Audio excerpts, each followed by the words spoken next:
नमस्कार मित्रों, बहुत बहुत स्वागत है आप इल्विन क्लासेस के यूट्यूब प्लेटफॉर्म पे।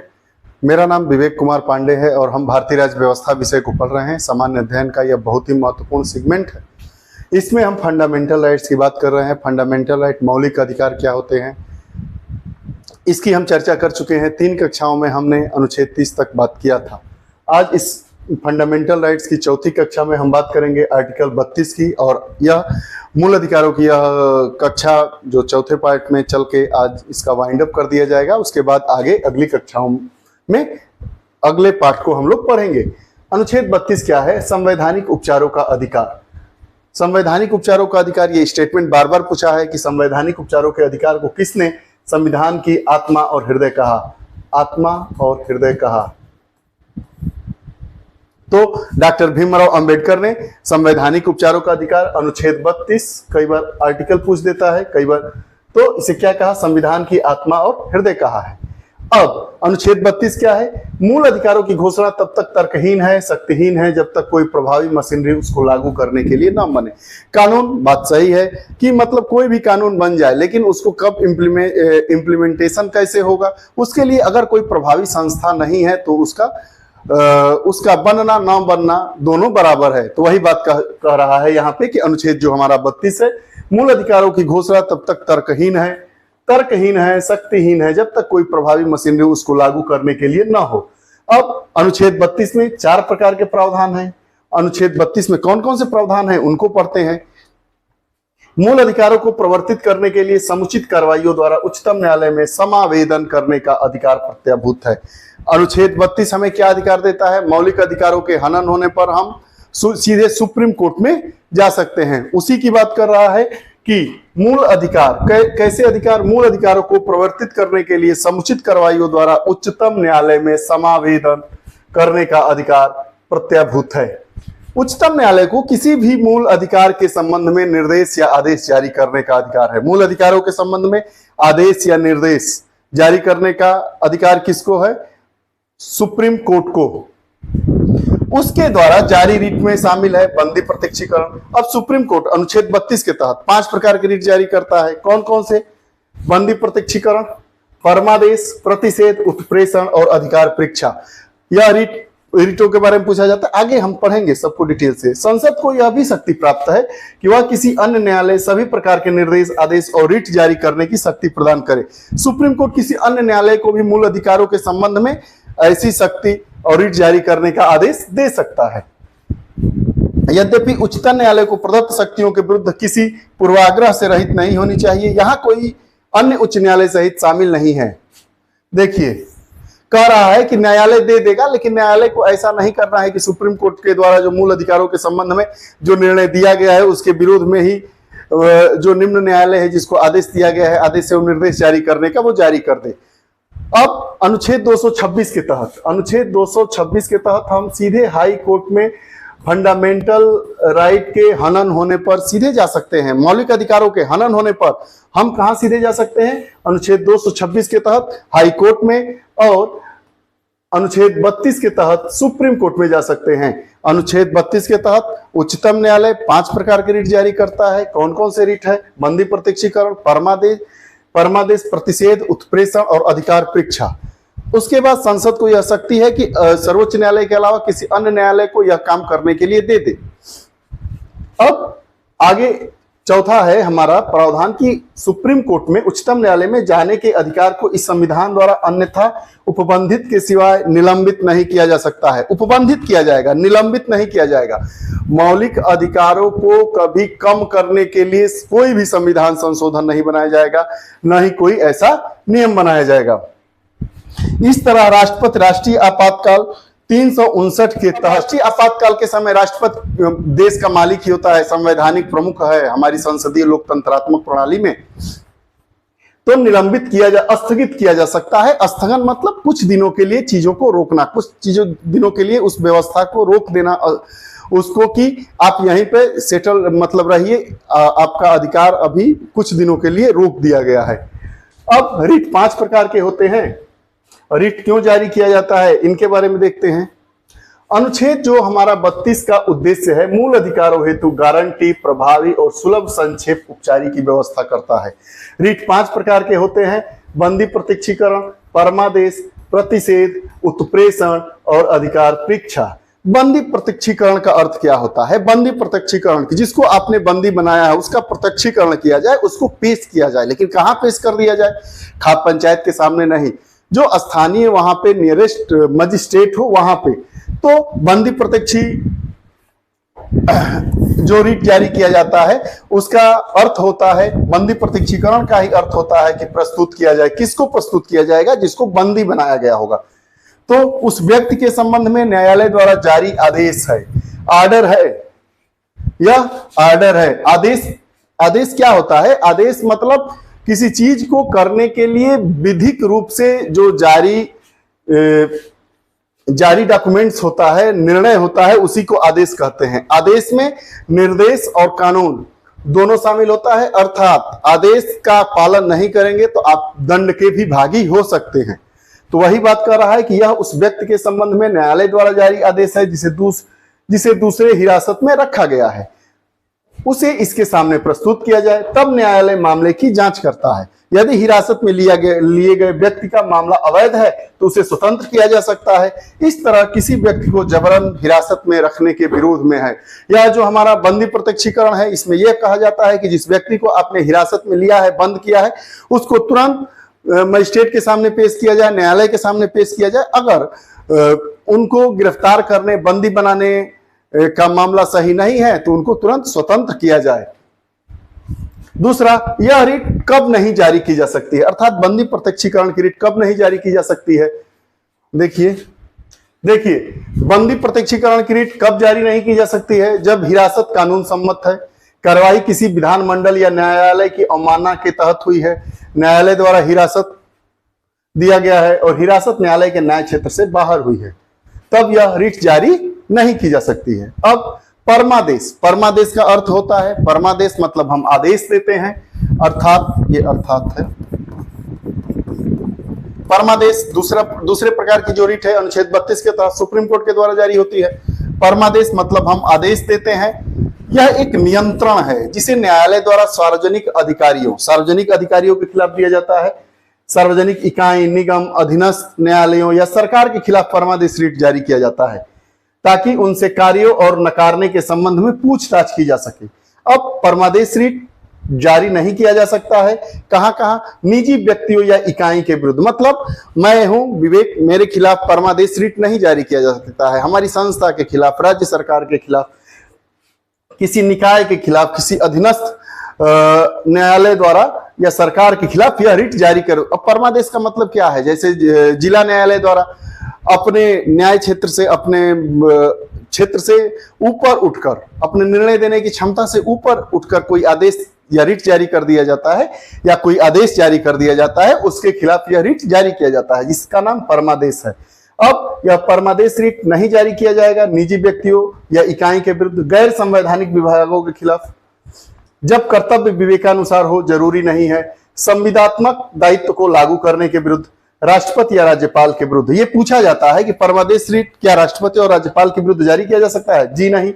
अब आगे आइए इसी में देखते हैं। मुख्य न्यायाधीश के विरुद्ध, जैसे जो संवैधानिक पद है, राष्ट्रपति हो गया, आपका राज्यपाल हो गया, उच्च न्यायालय के जजेस हो गए, उनके विरुद्ध में ये रीट, परमादेश रीट नहीं जारी होता है। प्रतिषेध अगला रीट है, तीसरे प्रकार का रीट है जिसका नाम प्रतिषेध है। प्रतिषेध का अर्थ होता है रोकना, किसी काम को रोक देना वहीं पे।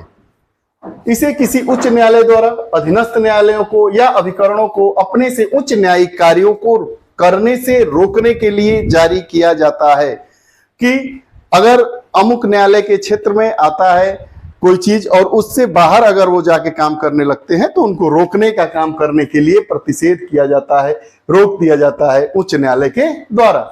जिस तरह परमादेश सीधे सक्रिय रहता है, प्रतिषेध सीधे सक्रिय नहीं रहता है। अब प्रतिषेध संबंधी रीट सिर्फ न्यायिक एवं अर्ध न्यायिक प्राधिकरणों के विरुद्ध ही जारी किए जा सकते हैं। ये हो गया प्रतिषेध संबंधी रीट। केवल कहां जारी हो सकते हैं, ये इंपॉर्टेंट है। जो प्रतिषेध है, प्रतिषेध का अर्थ होता है रोकना, जो काम जहां है वहीं पे रोक दीजिए। अब ये जारी कहाँ होगा? न्यायिक एवं अर्ध न्यायिक प्राधिकरणों के खिलाफ ही इसको जारी किया जा सकता है, अन्य के खिलाफ नहीं किया जा सकता है। अगला रिट है उत्प्रेषण। उत्प्रेषण, उत्प्रेषण मतलब प्रमाणित होना या सूचना देना, जिसका अर्थ होता है। चौथे प्रकार की रिट है उत्प्रेषण, जिसका अर्थ है प्रमाणित होना या सूचना देना। इसे एक उच्च न्यायालय द्वारा अधीनस्थ न्यायालयों को या अधिकरणों को या लंबित मामलों के स्थानांतरण को सीधे से पत्र द्वारा जारी किया जाता है। इसके अतिरिक्त न्यायिक क्षेत्र की कमी या कानून की खराबी के आधार पर जारी किया जा सकता है।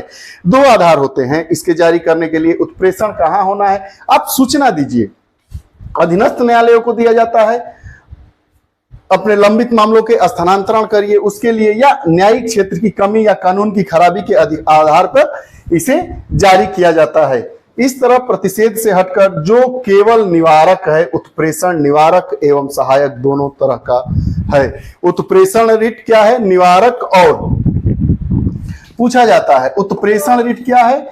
निवारक भी है और सहायक भी है। उत्प्रेषण किस प्रकार का रिट है?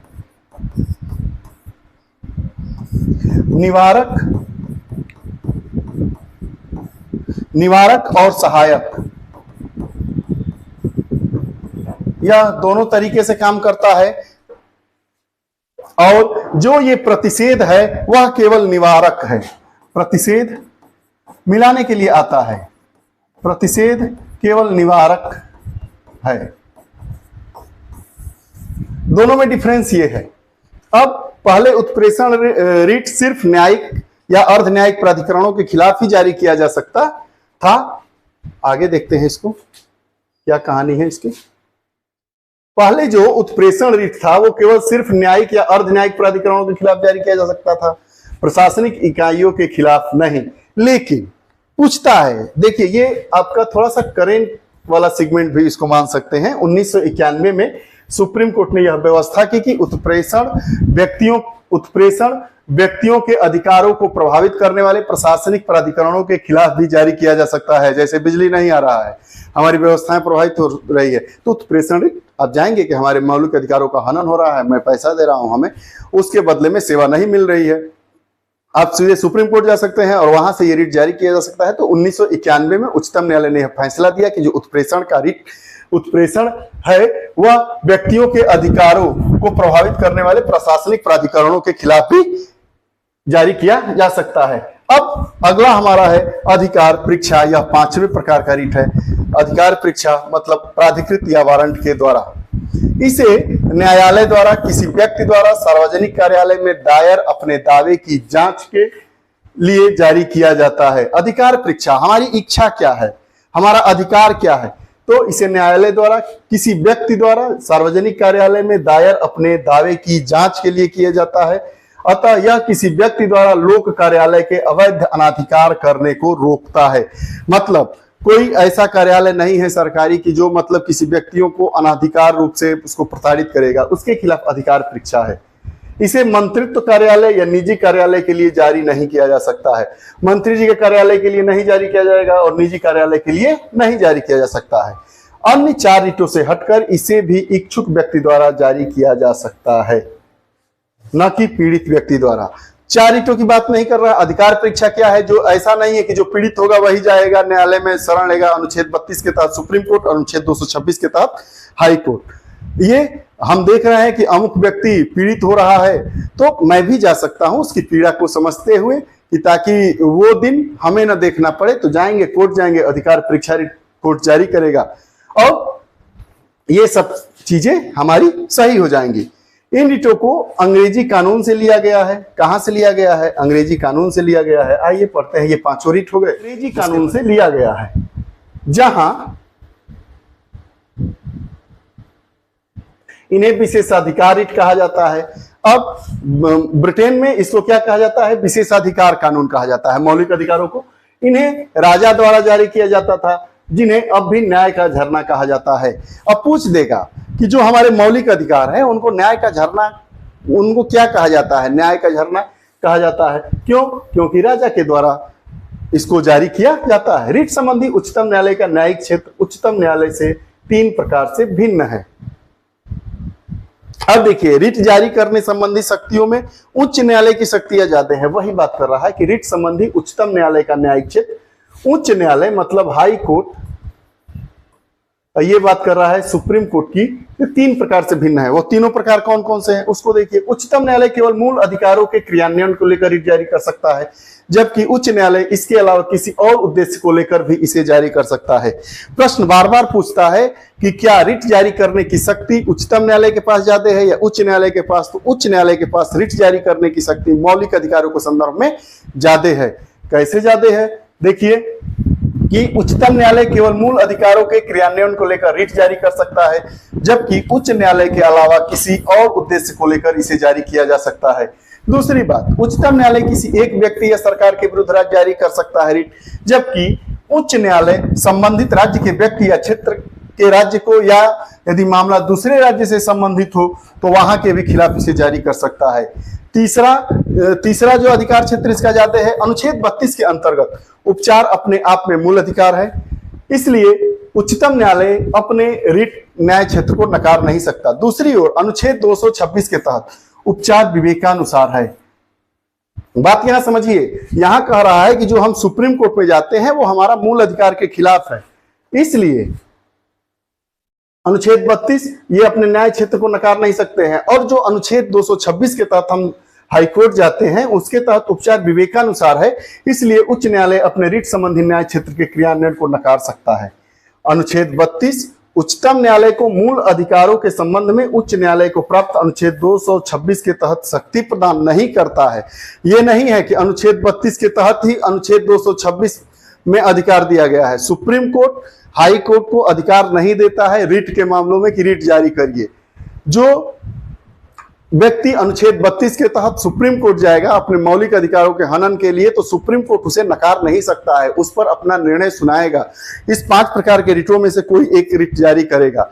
लेकिन अगर अनुच्छेद 226 के तहत कोई व्यक्ति हाई कोर्ट जाता है तो हाई कोर्ट चूंकि इस 226 नंबर का हमारा आर्टिकल विवेकानुसार शक्ति उसको प्राप्त है, इसलिए वह इसको नकार भी सकता है। इस तरह उच्चतम न्यायालय को मूल अधिकारों का रक्षक एवं गारंटी देने वाला बनाया गया है। Most important. उसके बाद सशस्त्र बल एवं मूल अधिकार। सशस्त्र बल एवं मूल अधिकार। बल एवं मूल अधिकार अनुच्छेद 33 संसद को यह अधिकार देता है कि वह सशस्त्र बलों,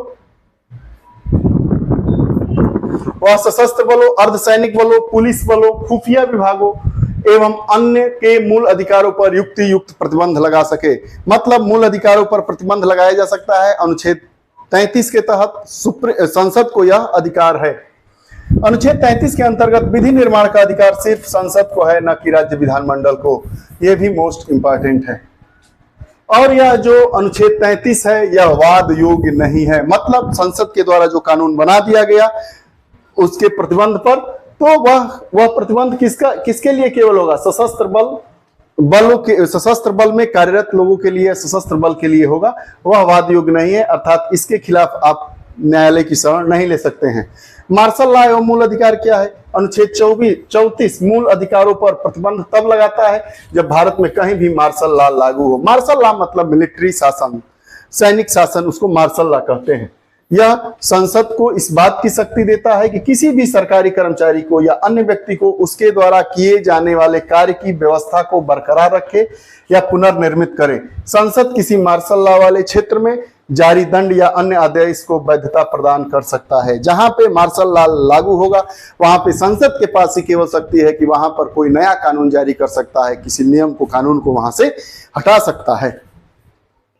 अब संसद द्वारा बनाए गए क्षतिपूर्ति अधिनियम को किसी न्यायालय में केवल इस आधार पर चुनौती दी जा सकती है कि वह किसी मूल अधिकार का उल्लंघन है। किसी मूल अधिकारों का उल्लंघन होगा तभी इसको न्यायालय में चुनौती दी सकती है, अर्थात नहीं दी जा सकती है। मार्शल लॉ का अर्थ सैन्य शासन है। आगे देखिए, असाधारण परिस्थितियों जैसे युद्ध, मार्शल लॉ मतलब सैन्य शासन। सैन्य शासन को असाधारण परिस्थितियों जैसे युद्ध, असंगति, दंगे में लागू किया जा सकता है। मार्शल लॉ में भी मृत्युदंड की व्यवस्था है, मृत्युदंड तक की व्यवस्था है। उच्चतम न्यायालय ने घोषणा की कि मार्शल लॉ प्रतिक्रियावादी परिणाम के तहत बंदी प्रत्यक्ष रीट को निलंबित नहीं किया जा सकता है।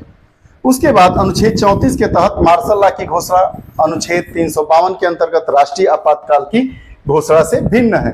राष्ट्रीय आपातकाल में जो घोषणा होती है उसमें भी मौलिक अधिकारों को प्रतिबंधित कर दिया जाता है, स्थगित कर दिया जाता है।